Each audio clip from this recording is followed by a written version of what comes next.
வளமுடன் டாக்டர் மீனாட்சி அம்மா. வாழ்க வளமுடன். வாழ்க வளமுடன்மா. வாழ்க வளமுடன். ஆரம்பிக்கலாம். நன்றி அம்மா. ஆரம்பிக்கிறேங்கம்மா. நன்றி அம்மா. வாழ்க வையகம், வாழ்க வையகம், வாழ்க வளமுடன். குரு வாழ்க, குருவே துணை. இன்று சிந்திக்க வேண்டிய தலைப்பு இதுவும் கடந்து போகும். இதுவும் கடந்து போகும் என்ற சொல் உலக வாழ்வில் நடக்கின்ற நிகழ்வுகள் அனைத்துமே ஒரு நாள் கடந்து போகக்கூடியவைதான். கடந்து போவதற்கு ஒரு உதாரணத்தை நம்ம சொல்லலாங்க. அதாவது என்னன்னு கேட்டீங்கன்னா, கால மாற்றம். கால மாற்றத்தை நம்ம சொல்லலாம். அப்ப கால மாற்றம் என்றால் என்ன அப்படின்னு சொல்லும் பொழுது, அந்த கால வாழ்க்கை முறை வேறு, இந்த கால வாழ்க்கை முறை வேறு. அந்த காலத்தோடு ஒப்பிட்டு பார்த்தோமானால், இந்த கால வாழ்க்கை முறை முழுவதுமாக மாறி இருப்பதை உணரலாம். அது போலவே இப்பொழுது உள்ள கால மாற்றமும் வேறொரு கால மாற்றமாக எதிர்காலத்தில் வரலாம். இதுதாங்க இயற்கை நியதி. கால மாற்றம் அப்ப இருக்கிற மாதிரி இப்ப இல்ல, இப்ப இருக்கிற மாதிரி எதிர்காலத்துல இருக்குமான்னு நம்ம சொல்ல முடியாது. இதுதான் இப்படி ஒவ்வொரு ஸ்டேஜா அது கடந்து கொண்டே போகிறது. அதனால கடந்து கொண்டே போறதுனால நாம என்ன சொல்லலாம், இதுவும் கடந்து போகும் அப்படின்னு நம்ம சொல்றோம். அது ஒரு உலக வழக்கு சொல்வது. சரிங்க. இப்ப இதுக்கு இன்னும் 2, 3 உதாரணம் சொல்லலாம். அதாவது என்னன்னு கேட்டீங்கன்னா, ஒரு காலகட்டத்துல சுனாமி வந்தது. எல்லாருக்குமே தெரியும். அது ஒரு கால மாற்றம் தான். அப்ப அந்த கால மாற்றம் கடந்து மக்கள் என்ன பண்ணாங்க? இந்த உலகிற்கேற்ப தற்பொழுது வாழ்க்கையை மாற்றிக்கொண்டு வாழ பழகிட்டாங்க. அப்ப அந்த கால மாற்றம் கடந்து போய் இந்த கால மாற்றத்துல ஒரு அமைதியாக வாழ பழகிட்டாங்க. அதே மாரி சிறிது காலத்திற்கு முன்னாடி ஒரு சங்கடமான சூழல், கரோனா நம்ம சொல்லுவோம் இல்லைங்களா? அந்த மாரி உலகத்துல ஏற்பட்டது. எல்லாருக்குமே ஞாபகம் இருக்கலாம். அப்படிப்பட்ட ஒரு சூழ்நிலைய நாம என்ன செஞ்சோம்? மனதளவில் ஏற்றுக்கொண்டு, இதுவும் கடந்து போகும் என்ற நம்பிக்கையோட நாம என்ன செஞ்சோம்? வாழ்க்கையை நடத்துறோம். இப்ப அடுத்ததாக இப்பொழுது வயநாடு, கேரளா ஒரு துயர நிகழ்வு நடந்து கொண்டிருக்கிறது. அப்ப அதுவும் ஒரு கால மாற்றம் தான் இல்லைங்களா? இன்னைக்கு இல்லாட்டாலும் இன்னொரு நாளைக்கு மற்றொரு நாள் இந்த துயரம் அது கடந்து போய் அங்க உள்ள மக்கள் அமைதியாக ஒரு வாழும் காலம் ஒரு நாள் வரும். ஆக இதை எதற்கு சொல்ல வருகிறோம் என்றால், நம்ம வாழ்வு உலக வாழ்வா இருந்தாலும் சரி, தனிப்பட்டவருடைய வாழ்க்கை அப்படின்னு சொல்லும்போது என்ன ஆகுது?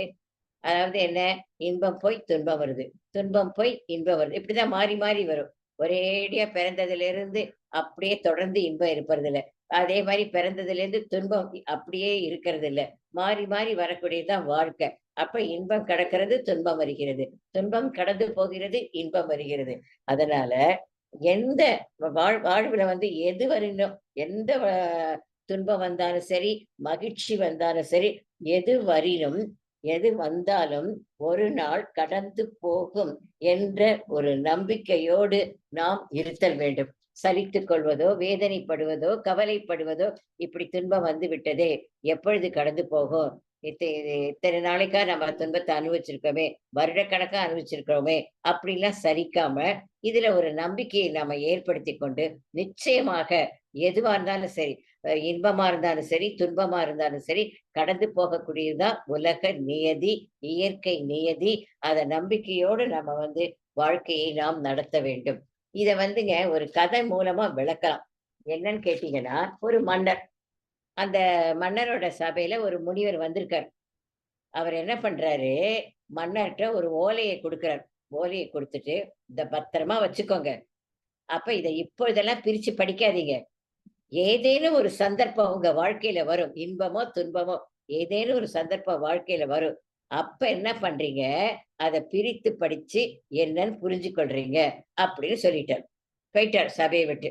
அப்புறம் என்ன ஆகுதுன்னா, சில நாட்கள் போச்சு. அப்படி போன பிறகு மன்னரோட எதிரி, அவன் மன்னர்ட்ட படையெடுத்து மன்னரை தோற்கடித்து விட்டான். அப்ப மன்னன் தோல்வி அடைந்தது மட்டுமல்லாமல் நாடு இழந்து விட்டான். வீரர்கள் இல்ல, எல்லாரும் இறந்துட்டாங்க. அவன் தனிமையில வாடிக்கொண்டு துன்பத்தை அனுபவித்துக் கொண்டு இருக்கான். அப்ப அவனுக்கு மனசுல என்ன தோணுச்சுன்னு கேட்டீங்கன்னா, நாம உயிரோட இருந்து பிரயோஜனமே இல்ல. எல்லாத்தையும் இழந்துட்டோம். நாடு, வீரர்கள் எல்லாமே போயிடுத்து. அதனால நாம என்ன பண்ணலாம்? அப்ப உயிர விட்டுட வேண்டியது அப்படின்னு ஒரு தீர்மானத்துக்கு வந்துட்டான். அதனால என்ன செஞ்சுட்டான்? மலை மேல ஏறிட்டான். மலை மேல ஏறி மலை குன்றிலிருந்து குதிச்சிடலாம். நம்ம உயிர விடுறது தான் சிறந்த வழி அப்படின்னு ஒரு மனசுல தப்பான எண்ணம் வந்து மலை மேல ஏறிட்டோம். அப்பொழுதுதான் அந்த சமயத்தில் தான் அந்த முனிவர் குடுத்த ஓலை வந்து நினைவிற்கு வந்தது. அப்ப அத எடுத்து பிரித்து பார்க்கலாமே! என்னவோ குடுத்தாரே! ஏதாவது ஒரு சந்தர்ப்பத்துல வந்து பிரிச்சு பார்க்கணும்னு சொல்லி குடுத்தாரே! நம்ம இதுவரைக்கும் பிரிக்கவே இல்லையே! அப்படின்னு பிரிச்சு பார்த்தா, அதுல என்ன எழுதப்பட்டிருக்கு அப்படின்னா, அந்த வாசகம் என்னன்னு கேட்டீங்கன்னா, "இதுவும் கடந்து போகும்" என்ற சொல். அதான் எழுதியிருக்கு. உடனே மன்னருக்கு ரொம்ப தன்னம்பிக்கை வந்துருச்சு. அப்படியா? தன்னம்பிக்கை வந்தோனே என்ன பண்ணிட்டாரு, கிடுகிடுன்னு மலையிலேருந்து இறங்கிட்டார். இறங்கிட்டு திரும்ப படை வீரர்கள்லாம் எஞ்சி இருந்த மீதம் இருந்த படை வீரர்கள கலெக்ட் பண்ணி சேர்த்து எதிரியுடன் போரிட்டு வெற்றி பெற்று இழந்த நாட்டை பெற்றுக்கொண்டார். தன்னோட நாடா ஆக்கிட்டார். அப்ப வெற்றியை அந்த கொண்டாடிய வெற்றி நேரத்தில் முனிவர் குடுத்த ஓலை திரும்பவும் நினைவிற்கு வந்தது. சரி அத இப்ப பிரிச்சு தான் படிச்சு பார்ப்போமே! அப்ப பிரிச்சு படிச்சோம். இப்ப என்ன இப்ப வேற ஏதாவது எழுதியிருக்கான்னு பிரிச்சு படிப்போமே! அப்படின்னு பார்த்தோன்னே, அதுல என்ன எழுதியிருக்குன்னு பார்த்தீங்கன்னா, இதுவும் கடந்து போகும் தான் எழுதப்பட்டிருக்கு. அப்ப இதிலேருந்து நாம என்ன தெரிந்து கொள்கிறோம்? இதை எதற்காக சொல்கிறோம் அப்படின்னு கேட்டீங்கன்னா, துன்பமான நேரத்தில் இதுவும் கடந்து போகும் என்ற ஒரு சொல் நமக்கு தன்னம்பிக்கையை தருகிறது. எந்த ஒரு தவறான முடிவும் நம்ம எடுக்க மாட்டோம். அப்ப இந்த ஞாபகத்துல நம்ம வச்சுட்டோம்னு வச்சுக்கோங்க, நிச்சயமாக கடந்து போகும் அப்படின்ற ஒரு தன்னம்பிக்கையே வருகிறது. இப்ப துன்பம், அடுத்தது இன்பம் தான் வரும். அப்புறம் கேளுங்க, மகிழ்ச்சியான நேரத்தில் இந்த மகிழ்ச்சியும் ஒரு நாள் கடந்து போகும் என்ற சொல் ஒரு எச்சரிக்கையை தருகிறது. நம்ம ரொம்ப மகிழ்ச்சியா இருக்கோம். அப்ப உடனே துள்ளி குதிக்கிறது. அப்புறம் ஆஹா! இவ்வளவு நல்ல வாழ்வு நமக்கு கிடைச்சிருக்குன்றது. ஒரு அகந்தை, ஒரு ஆணவத்துல இருக்கிறது. மனிதர்களை மதிக்காமல் இருக்கிறது. அப்படிலாம் ஒருவர் நடந்து கொண்டார்னா, இந்த சொல் கடந்து போகும் என்ற சொல்லானது ஒரு எச்சரிக்கை தருகிறது. அதே மாரி துன்பமான நேரத்துல இந்த சொல் என்ன பண்ணுது? ஐயய்யோ! அப்படியே சோர்ந்து போய் கன்னத்துல கைய வச்சுட்டு, இனிமே வாழ்க்கை ஒண்ணுமே இல்ல. நம்ம செத்துறலாம், இறந்துடலாம் அப்படின்னு நம்ம சில பேர் நினைக்கிறாங்க பாருங்க. அந்த மாரி இருக்கும் பொழுது, இது ஒரு நம்ப வாழலாம். வாழ நினைத்தால் வாழலாம், வழியா இல்லை உலகில் அப்படின்னு கண்ணதாசன் பாட்டு இருக்கு. அந்த மாரி அது வாழக்கூடிய ஒரு நம்பிக்கை நமக்கு தெரிகிறது. அப்ப இதிலேருந்து நாம என்ன தெரிந்து கொண்டோம்? இதுவும் கடந்து போகும் என்ற சொல்லானது நமக்கு தன்னம்பிக்கையை தருகிறது. எச்சரிக்கையை உணர்த்துகிறது. நடப்பது அனைத்துமே இறை சித்தம் என்ற ஒரு உணர்வை நமக்கு ஏற்படுத்துகிறது. எல்லாமே இறை சித்தம் தான். அதனால மனத வந்து சமநிலையில் வைத்திருக்கக்கூடிய அனுபவம். சமநிலைன்னா என்ன? துன்பம் வந்தாலும் நம்ம கவலைப்படக்கூடாது. இன்பம் வந்தாலும் துள்ளி குதிக்கக்கூடாது. ஆஹா! நமக்கு மட்டும் தான் இன்பம் வந்திருக்கு. மத்தவங்கலாம் கஷ்டப்படுறாங்க. அந்த ஆணவமும், அகந்தையும் நமக்கு வரக்கூடாது. அதனால மனதை ஒரு சமநிலையில் வைத்திருக்கக்கூடிய அனுபவத்தை தருகிறது. அப்புறங்க வாழ்க்கை மாற்றத்திற்கு உட்பட்டது என்பதை உணரும் பக்குவத்தை தருகிறது. இவ்வளவு தருதுங்க. இதுல உள்ள அர்த்தம் எவ்வளவு இருக்குன்னு பாருங்க. தன்னம்பிக்கை தருது, எச்சரிக்கை தருது, எல்லாமே இறை சித்தம்னு சொல்றாங்க. மனத வந்து சமநிலையில வச்சுக்கறக்கூடிய ஒரு எக்ஸ்பீரியன்ஸ் அனுபவம் வருது. அப்ப அது வாழ்க்கையே வந்து மாற்றத்திற்கு உட்பட்டது. ஏன்னா எப்போதும் ஒரே மாரி வாழ்க்கை எல்லாருக்குமே அமைவதில்லை. ஆனா ஏதாவது மாறிக்கொண்டே தான் இருக்கும். அந்த ஒரு உணரும் பக்குவத்தை வந்து நமக்கு தருகிறது. ஆக வாழ்வில வந்து எதுவரிலும் எந்த இன்பம், துன்பம் வந்தாலும் அதை ஏற்றுக்கொண்டு கடந்து போகும் காலத்தை எதிர்நோக்க வேண்டும். சரி வந்துட்டு துன்பம். நிச்சயமா இது ஒரு நாளைக்கு மாற்றம் வரும். இப்படியே நம்ம வாழ்க்கை வந்து முடிஞ்சிராது. அதனால நம்ம பொறுமையா இருக்கணும். என்ன சரி. அத துன்பத்தை சகித்து, ஏற்று அப்ப அத வந்து நம்ம அது மகிழ்ச்சி அதான் சொல்றாரு. அந்த வந்த துன்பத்தை ஏற்று, சகித்து, அந்த துன்பத்தை களையக்கூடிய, நீக்கக்கூடிய வழியை நாம் சிந்திச்சு பார்க்க வேண்டும் அப்படின்னு சுவாமிஜி சொல்வார். அதனால அதை ஏற்றுக்கொள்ளுதல், அக்செப்ட் ஆசிட்டிஸ் அப்படின்றது ஏற்றுக்கொண்டு கடந்து போகின்ற காலத்தை எதிர்நோக்கி மனதை சமநிலையில் வைத்துக் கொள்ள வேண்டும். சரிங்க. இப்ப ரமண மகரிஷி ஒன்று சொல்லுவாருங்க. என்ன சொல்வாருன்னு கேட்டீங்கன்னா, அதாவது நம்ம வாழ்க்கையில நடக்கும் எல்லா நிகழ்வுகளும், எல்லா நிகழ்ச்சிகளும் அனைத்துமே நாம் பிறப்பதற்கு முன்னமே கடவுளால் தீர்மானிக்கப்பட்டவை அப்படின்றார். பிறக்கறதுக்கு முன்னாடியே இவங்க வாழ்க்கை எப்படி இருக்கும், துன்பமா இருக்குமா இல்ல இன்பமா இருக்குமா, ஆரோக்கியமா இருப்பாங்களா, ஏதாவது அவங்களுக்கு நோய் வருமா, அதுல இருந்து மீண்டு வருவாங்களா அப்படின்னு நம்ம சொல்றோம் இல்லையா, உலக கலோக்கில பேசுறோம் இல்லைங்களா, அந்த மாதிரியாக எல்லா நிகழ்வுகளும் நாம் பிறப்பதற்கு முன்னமே கடவுளால் தீர்மானிக்கப்பட்டவை அப்படின்னு சொல்ற சுவாமி ரமண மகிழ்ச்சி. அதாவது என்ன நிகழ்வுகள்னா என்ன, வெற்றி, தோல்வி, லாபம், நஷ்டம், இன்பம், துன்பம், நாம அனுபவிக்கின்ற அனுபவங்கள் அத்தனையுமே நம்ம எப்ப பிறந்து எப்ப இந்த உலகத்தை விட்டு போகின்றோமோ அது வரைக்கும் என்னென்ன எந்தெந்த நேரத்தில் எந்தெந்த சமயத்தில் நடத்த வேண்டும் என்பது பிறக்கிறதுக்கு முன்னாடி தீர்மானிக்கப்பட்ட, அதை நம்ம உணரணும். இதுதான் நமக்கு இருக்கு வாழ்க்கை. அவங்க அப்படி இருக்காங்க, இவங்க அப்படி இருக்காங்க, நமக்கு துன்பமா இருக்கு, நமக்கு இன்பப்பட்டுட்டு இருக்கோம் அப்படிலாம் நினைக்க கூடாது.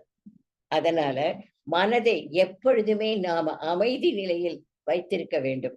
இதுவும் கடந்து போகின்ற மனதில் பதிய வைத்துக் கொண்டு நாம மனசை அமைதியாக இருக்க வேண்டும். சரிங்க. எது நடந்தாலும் முன்னமே சொன்னதுதாங்க, மனதுல குழப்பம் இல்ல, சலனம் இல்ல, மாற்றம் இல்ல என்பதற்கு கம்பராமாயணத்துல ஒரு உதாரணம் தரலாம். என்னன்னு கேட்டீங்கன்னா, சித்திரத்தில் அலர்ந்த செந்தாமரை போல என்று கம்பன் சொல்வான். அதாவது என்னன்னா, அது என்ன சொல்ல, இது என்ன அர்த்தம் நம்ம பார்க்கலாங்க, சிந்திக்கலாங்க. அதாவது நாளைக்கு விடிந்தால் ராமனுக்கு பட்டாபிஷேகம் என்று தசரதன் அனௌன்ஸ் பண்ணிடுவார். நாளைக்கு என் பையன் ராமனுக்கு பட்டாபிஷேகம், அது நான் அந்த ஃபங்க்ஷன் நடக்க போகுதுன்னு அனௌன்ஸ் பண்ணிடுவார். மக்கள்லாம் ரொம்ப சந்தோஷமா இருக்காங்க. அப்படி இருக்கின்ற சமயத்துல முந்தின நாள் இரவு கைகை என்ன பண்றானா, ராமனை கூப்பிட்டுட்டு, பரதன் நாடாழ்வான் 7 ஆண்டு காலம் கானகம் செல்வாயாக அப்படின்னு ஒரு ஆர்டர் போட்டுறா. 7 ஆண்டுனா 14 வருஷம், கானகம்னா காடு, செல்வாயாக அப்படின்னு சொல்லி ராமன்ட்ட சொல்ற. அப்ப என்ன சொல்ல வர்றார் கம்பர்னா, நாளைக்கு பட்டாபிஷேகம் என்ற சொன்ன போதும் ராமனின் முகத்தில் எந்த விதமான மாற்றமும் இல்லை. அது போலவே நீ காட்டுக்கு போ அப்படின்னு சொன்ன போதும் அந்த ராமனுடைய முகத்தில் எந்த விதமான சலனமோ மாற்றமோ இல்லை. இதத்தாங்க கம்பர் என்ன சொல்றாரு, சித்திரத்தில் அலர்ந்த செந்தாமரை போல் அப்படின்னு ஒரு சொற்றொடர் சொல்றாரு கம்பராமாயணத்துல. அப்படி என்னன்னு கேட்டோம்னா, ஒரு தாமரைப்பூ இருக்குங்க, ஒரு ஓவியம், அது வரைஞ்ச ஒரு ஓவியம் ஒரு இடத்துல செவுத்துல மாட்டப்பட்டிருக்குதுன்னு வச்சுப்போம். ஏதாவது ஒரு இடத்துல, ஒரு ரூம்ல இல்ல ஒரு ஹால்ல அந்த தாமரைப்பூ வரைஞ்ச ஓவியம் மாட்டப்பட்டிருக்கு. அப்ப அந்த ஓவியத்தை இன்று பார்த்தாலும் சரி, நாளை பார்த்தாலும் சரி, 10 மாதங்கள் கழித்து பார்த்தாலும் சரி, எந்த விதமான மாற்றமும் இல்லாமல் இருக்கும். அது போலவே பட்டாபிஷேகம் என்று சொல்லும் பொழுதும், கானகத்திற்கு செல்வாயாக என்று சொல்லும் போதும் எந்த விதமான மனதில் மாற்றமே ராமன் முகத்தில் ஏற்படவில்லை அப்படின்னு சொல்லி முடிக்கிறார் கம்பர். ஆனா அந்த மாதிரி இருக்கிறதெல்லாம் ரொம்ப மனப்பக்குவம். ஏன்னா இந்த சில பேர் அந்த நாட்டு மக்களை தூண்டி விட்டுருவாங்க, ஒரு போராட்டம் உண்டு, ஒரு வன்முறை ஏற்படும். அப்படித்தாங்க இந்த உலகத்துல நடந்துட்டு இருக்கு இல்லைங்களா? அந்த மாதிரி இல்லாம, எந்த விதமான மாற்றமும் இல்லாம அதை அக்செப்ட் பண்ணிட்டு அவர் காட்டுக்கு செல்கிறார். சரிங்க. இதை எதற்காக சொல்கிறோம் என்றால், வாழ்வுல நடக்கக்கூடிய நிகழ்வுகள் அனைத்துமே என்றாவது ஒரு நாள் கடந்து போகும். நடப்பது அனைத்துமே எல்லாம் நன்மைக்கே அப்படி என்று நினைத்து கொண்டு எல்லாமே இறை சித்தம் என்ற எண்ணத்துடன் நாம் வாழ்க்கையை நடத்த வேண்டும். இது மகரிஷி வாழ்க்கை விளக்கத்துல சொல்லியிருக்காங்க. நெசவு தொழில் செய்து கொண்டிருந்தான்னு எல்லாருக்குமே தெரியும். ஒரு காலகட்டத்துல நெசவு தொழில் மிகவும் லாபகரமாக நடந்து கொண்டிருந்தது. அப்புறம் மற்றொரு காலகட்டத்துல அந்த தொழில நஷ்டம் எதுவுமே காசு வரல. ஆனாலும் அவர் துன்பப்படல. அவர் மனசுல எந்த சலனமும் இல்ல. அவர் மனசுல எந்த மாற்றமும் இல்ல. அது அப்படியே அவர் அக்செப்ட் பண்ணிட்டு வாழ்க்கை நடந்ததாக வாழ்க்கை விளக்கத்துல அவர் சொல்றாங்க. அந்த மாதிரியாக எல்லாமே இறை சித்தம் என்ற எண்ணத்துடன் நாம வாழ்க்கை நடத்த வேண்டும். ஆக இதுவும் கடந்து போகும் என்ற சொல்லானது தன்னம்பிக்கை, எச்சரிக்கை அப்படின்னு வாழ்க்கை மாற்றம் தரக்கூடியது. எதையும் ஏற்றுக்கொள்ளக்கூடிய மனப்பக்குவத்தை தருகிறது என்ற அந்த உள் அர்த்தம், உட்பொருள் விளக்கத்தை நாம் நன்கு மனதில் பதிய வைத்துக் கொள்ள வேண்டும். அப்படி பதிய வச்சுக்கிட்டா தான் நாம அனாவசியமா கவலைப்பட வேண்டாம். ஏன்னா கவலையை ஒழித்தல் நமக்கு அகத்தாய்வு கத்துக் கொடுத்திருக்கார் சுவாமிஜி. அதனால எதுக்குமே நம்ம கவலைப்பட வேண்டாம். அதனால எல்லாமே ஒரு நாள் கடந்து போகும் என்ற எண்ணத்தோட நாம வாழ்க்கையை நடத்தினோமானால் நம் வாழ்வு எந்த விதமான குழப்பமோ எந்த விதமான மாற்றமோ இல்லாமல் இருக்கும். அப்பதான் நமது வாழ்க்கை அமைதியாக இருக்கும் என்று கூறி எனக்கு வாய்ப்பளித்த நார்வே அன்பர்களுக்கும் மற்ற அனைவருக்கும் நன்றி பாராட்டி வாழ்த்து கூறி நிறைவு செய்கிறேன். வாழ்க வளமுடன், வாழ்க வளமுடன், வாழ்க வளமுடன்.